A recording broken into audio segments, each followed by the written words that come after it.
It is clearly politically motivated. Nyo, marami ang nagsasabi sa akin, nasaktan talaga sila nung nakita nila na hindi pinalabas sa airport, dinala sa Villamor Air Base at tinulak paakyat sa eroplano. And he was too weak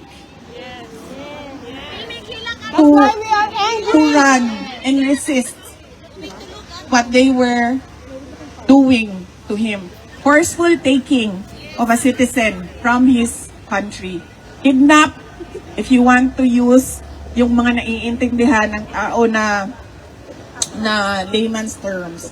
Pero it was called a rendition in international law. Hindi mo pwede, kasi napansin niyo ma'am, lahat ng mga may death penalty sa ibang bansa, lahat ng mga nakukulong sa ibang bansa, may kaaso sa ibang bansa, at may desisyon na nire-request natin pawiin, i-pardon. Yan. Because you're supposed, as a state, you're supposed to protect your citizens at all costs.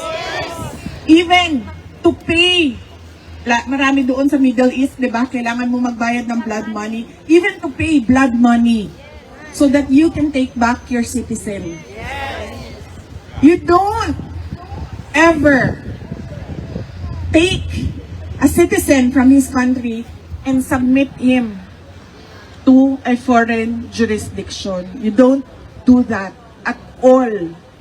That is very basic for a government to follow. So yun ang, hindi dahil sa anak ako ma'am, pero dahil sa abogado ako, naiintindihan ko talaga na mali yung ginagawa.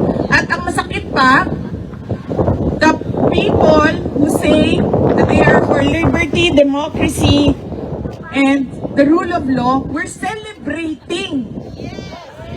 They were celebrating the rendition of a former head of state. It is clearly politically motivated. Panahon yon ng kampanya. Panahon yon na nagsisimula si Pangulong Duterte lumabas para mangampanya sa kanyang kandidato ng PDP. Pumunta na siyang Hong Kong para sa kanyang mga senator candidates. Meron ng mga schedule at plano sa pangangampanya. At dahil meron tayong insecure na administration na ang gusto gawin ay magturo ng ibang tao sa kawalan at kamalian nila, ay hinila nila si Pangulong Duterte para hindi siya makakampanya para sa kanyang mga kandidato. At para